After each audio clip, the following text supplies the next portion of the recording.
Hello friends, welcome back to our channel Learn with Nishman. So here I am with very new topic, that is dying declaration. It is covered in section 32 of Indian Evidence Act. Very important section, pay your all attention. So this is the very first part of section 32 that we are going to discuss today. I have divided this section in various parts. So let's discuss what actually this dying declaration DD means.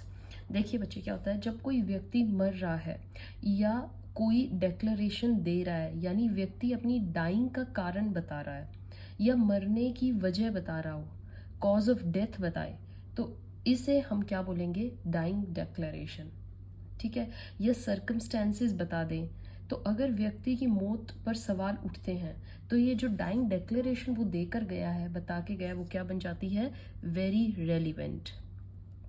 Okay अब इसमें यह ज़रूरी नहीं है कि उस व्यक्ति के मरने के पूरे चांसेस हों, वो एक्चुअली में मर ही गया, या उसके मरने के बाद ही हम इस डाइंग डेक्लरेशन को यूज़ करेंगे। नो, जिस टाइम पर वो डेक्लरेशन दे रहा है उसके उस टाइम पर यह होना चाहिए कि वो मरने वाला है। राइट। सो डाइंग डेक्लरेशन देखिए दो तरीके की होती है। One is oral dying declaration and the other one is the written. Okay and requirements जो बेस्ट डाइंग डेक्लरेशन की रिटन की होती है वो हम नेक्स्ट वीडियो में करेंगे। नाउ डाइंग डेक्लरेशन में क्या होता है? Cause of death, who caused injury, या due to which death is caused, that is what we are going to discuss. Accused before death declared, he tells, जैसे ही before death accused क्या क्या declare करता है बच्चे डाइंग डेक्लरेशन में? His cause of death, right, और he can tell any facts. Right, facts कैसे? Circumstances of transaction which resulted into death. Okay, facts हो, कोई ट्रांजैक्शन हो, उससे रिलेटेड कोई इवेंट हो, वो बताए। तो ये भी डाइंग डेक्लरेशन में आते हैं। Right, if cause of death is in question then statement above is relevant. This dying declaration, अगर कॉज ऑफ डेथ बहुत ही ज़्यादा इस पे क्वेश्चन उठ रहे हैं तो हम उस पर्सन की डाइंग डेक्लरेशन को रेफर करेंगे और वो बहुत इंपॉर्टेंट होगी in deciding his cause. Right, as we said that this statement can be in written form और oral form. Right, and dying declaration is done in both civil cases as well as in criminal cases. तो ऐसा नहीं होता है कि dying declaration को आप सिर्फ सिविल क्रिमिनल में ही देखते हैं। No, in civil cases also dying declaration is used. Okay, if cause of death is relevant fact then statement made alone is relevant. अगर फैक्ट इन इशू या रेलिवेंट फैक्ट से रिलेटेड क्वेश्चन अराइज हो रहा है then this dying declaration automatically becomes very important.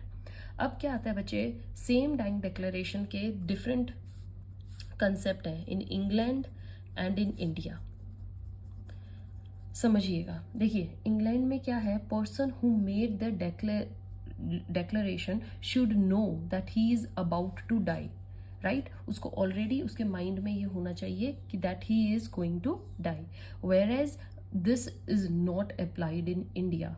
India में क्या है? A injured by B, by chance A को इंजरी हुई है बी से, he went to the hospital, bandage लगाई, bandage done, then went to police and he lodged his FIR, right, जिसमें उसने बताया कि that B injured him. Later on क्या होता है? A condition deteriorated and he died. उसकी कुछ कंडीशन खराब होती है, died. At time when the statement made, जब वो पुलिस के पास गया था, he do not had apprehension that he is about to die, right? उसने जस्ट अपनी एक स्टेटमेंट दी, बैंडेज लगवाई, वो इतना क्रिटिकल सिचुएशन में नहीं था, उसको ये नहीं लग रहा था कि वो मर जाएगा, स्टिल वो स्टेटमेंट रेलिवेंट होगी। कहाँ? इंडिया में। सो इंडिया कंसेप्ट आया। In England the rule is that at the time of making declaration victim should be aware, victim को खुद से ही ये फील होना चाहिए that he is about to die, right, because of injury, या then only his declaration would amount to dying declaration. तभी उसकी जो स्टेटमेंट होगी उसको डाइंग डेक्लरेशन माना जाएगा, जब उसको खुद से लगे कि इंजरी से उसकी मौत होने वाली है। However the same rule doesn't apply in India. In India it is not essential that victim should had known at the time of making declaration that he is about to die, and therefore in India, if the victim believes that he will not die, and in that mental frame he had made statement, then if he dies later on because of that injury, the earlier statement would still apply, right? जो उसकी previous statement होगी वो तभी भी applied रहेगी. सो England में हमारा कौन सा रूल लगता है बच्चे?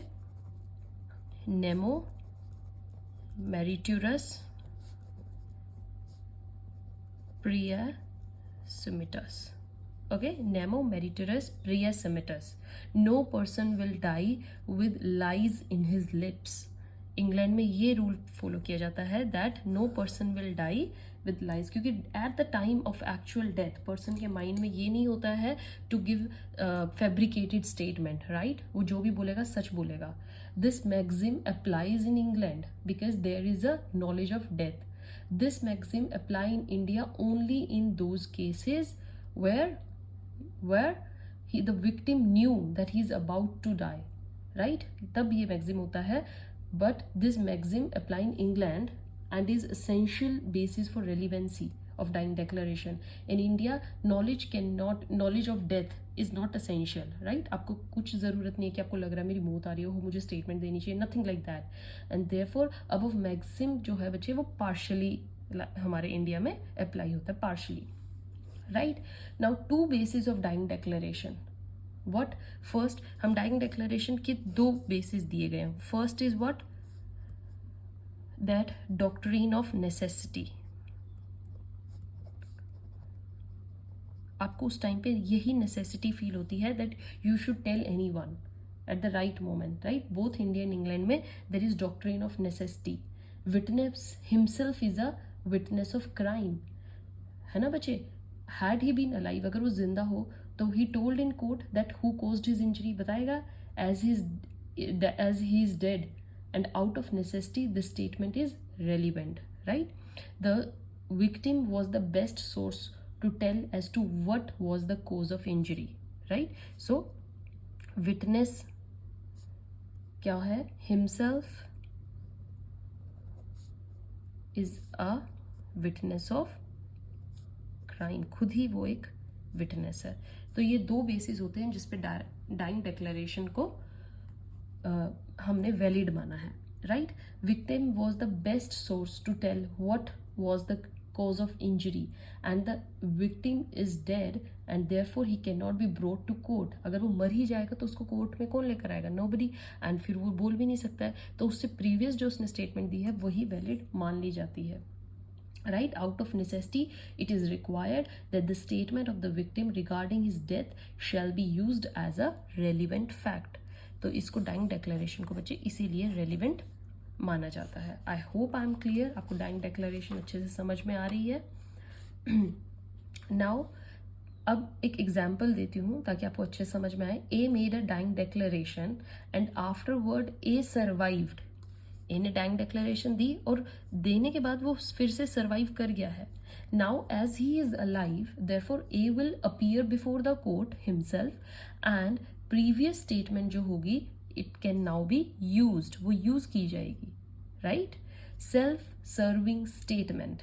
डाइंग डिक्लेरेशन को क्या बोला जाता है? Self serving statement. If the victim after having made dying declaration doesn't die, then victim will himself appear in court as a witness and then his previous statement can be used as corroborating evidence, right बच्चे? वो use होगी under CRPC. Right? It can be used for impeaching the credit, for refreshing the memory, for contradiction. So it can also be used as a part of same transaction. Statement accompanying and explaining the conduct, self-serving admissions. There are various use of that dying declaration. बहुत जगह पे वो use की जाएगी. Okay? So transaction. अब बात आती है बच्चे डाइंग डिक्लेरेशन में. I told you about cause of death. And second is the transaction, the facts, events जो हुए हैं. ऑल राइट, तो देखिए क्या होता है. Any circumstances of transaction which resulted in his death. कोई भी ट्रांजैक्शन का कोई भी पर्टिकुलर इवेंट उसकी डेथ से जो लिंक करता है वो भी डाइंग डिक्लेरेशन में आता है. आप एक ध्यान से समझिएगा. ए ने बी को इंजरी दी, right? B make statement and dies. So जो वो स्टेटमेंट होगी वो डाइंग डिक्लेरेशन में फॉल करेगी, राइट? कौन से उसमें? कॉज ऑफ डेथ में, कि उसी ने मेरे को इंजरी दी है। अब है ए वर्क्स इन ऑफिस, ठीक है, यहाँ पर ये पार्ट 2 में लाई करेगी। पार्ट 2 कौन सा? फैक्ट्स में। A works in office and every day between 1 to 2 he goes home for lunch. 1 से 2 के बीच में वो लंच के लिए जाता है। One day A in office and B who is friend of A, right, and works in the same office, he invites B at his house for lunch. Okay, A thereafter make call to his wife, office से ही call करता अपनी wife को, and told that he is not coming because B has invited him for lunch and so he is going there, right? Then A and B went in the car. A dead body found, A की dead body मिलती है, सिर्फ अभी इतना पता है। And last में postmortem में होता है that A died of poison, A की डेथ किससे हुई है बच्चे? पॉइजन से।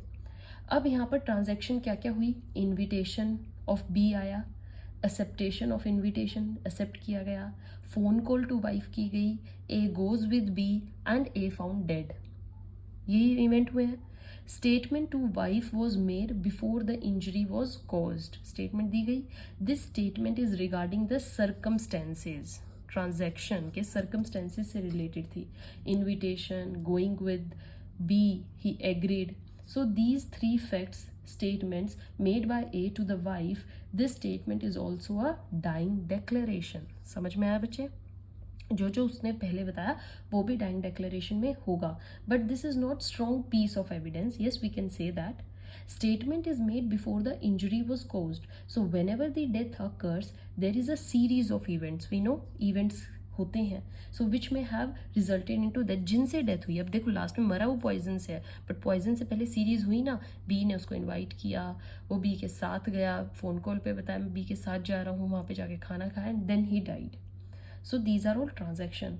As you can say it is the series of acts, it is broader than section 6। हमने याद हो सेक्शन 6 में भी हमने सीरीज ऑफ एक्ट्स किए थे, बट सेक्शन 32 सेक्शन 6 से काफ़ी ब्रॉड है। ये एग्जाम्पल समझ में आया बच्चे? तो इसका वो हर फैक्ट जो उसने वाइफ को बताया कि that he is going so and so will be relevant as a dying declaration. So in case A would have called wife after being given poison, अगर उसके बाद वो पॉइजन के बाद अगर फोन करता तब वो इस पार्ट में आता कॉज ऑफ डेथ में, कि I am dying due to I have eaten such food, या मेरे को जहर से मैंने जहर खा लिया है इसलिए मेरी डेथ हो रही है, तो वो इस पार्ट में आता। बट अभी जस्ट उसने एक ट्रांजैक्शन दी थी इसलिए इस पार्ट में आएगा। This is part 1 and this is part 2। Okay, so the incident of death may be caused by a series of events which ultimately culminate into death of the victim. The transaction may consist of several events in a sequence, and if a statement is made by victim regarding any of these events which a part of transaction, then such statement will amount to dying declaration.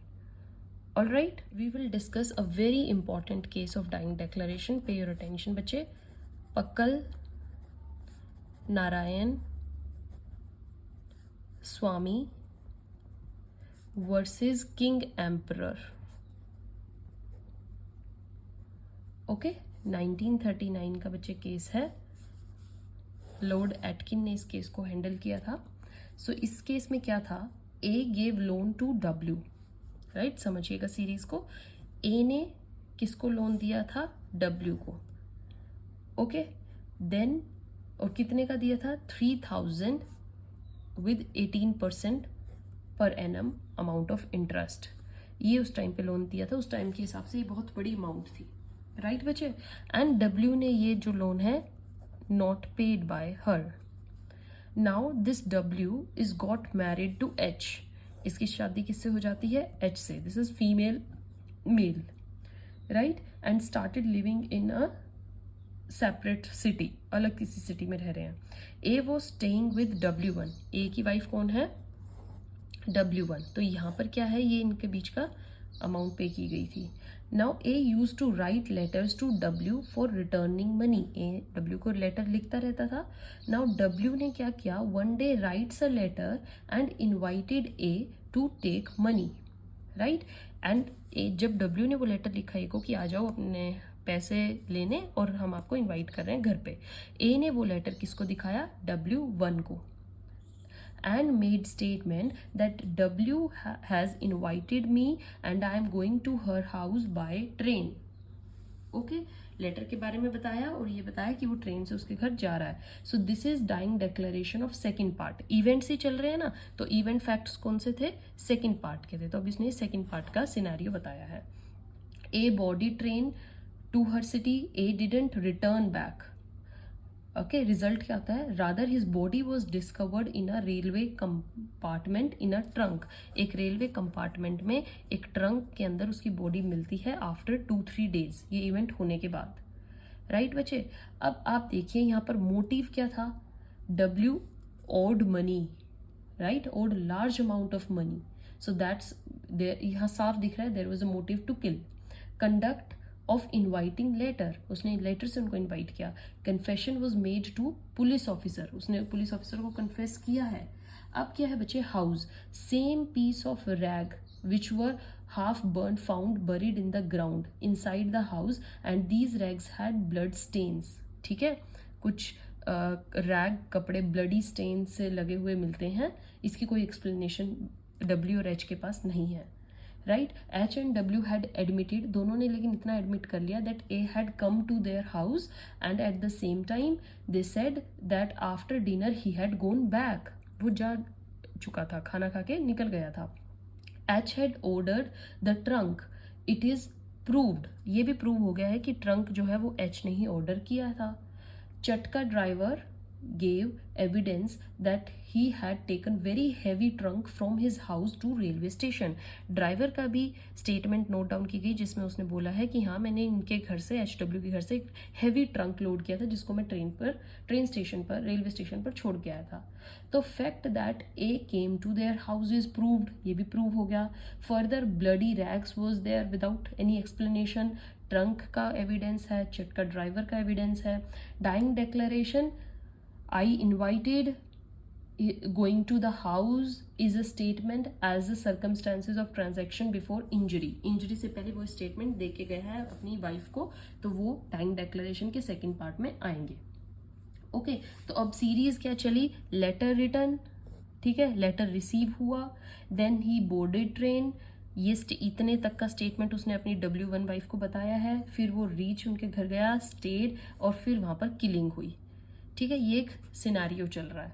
After receiving letter he made statement, क्या statement बताई उसने, मेरे को letter receive हुआ है and I am boarding the train, ये दो statement दी. ये दो पार्ट किस में आएंगे, सेकेंड पार्ट में. Right, in the given case these two facts of the transaction है and therefore it is a dying declaration. The chain of circumstantial evidence is complete and added to that there is a dying declaration as well. The statement of the victim before he left to catch train for Behrampur made to his wife, उसने अपनी wife को वो statement दी है, was regarding the two circumstances. He has received the letter, एक उसने ये statement the, and that he is leaving to board train, कि वो ट्रेन में जा रहा है to that city to take money from her. So the above statements being a statement regarding the circumstances of the transaction will be covered in the second part of dying declaration. It will amount to dying declaration. ये dying declaration होगी. I hope आपको बहुत अच्छे से case समझ में आया है. Very important case, direct question में पूछा गया है. So don't leave any part. For today it's enough. In next video we are going to start with types of dying declaration and the best piece of dying declaration क्या होता है.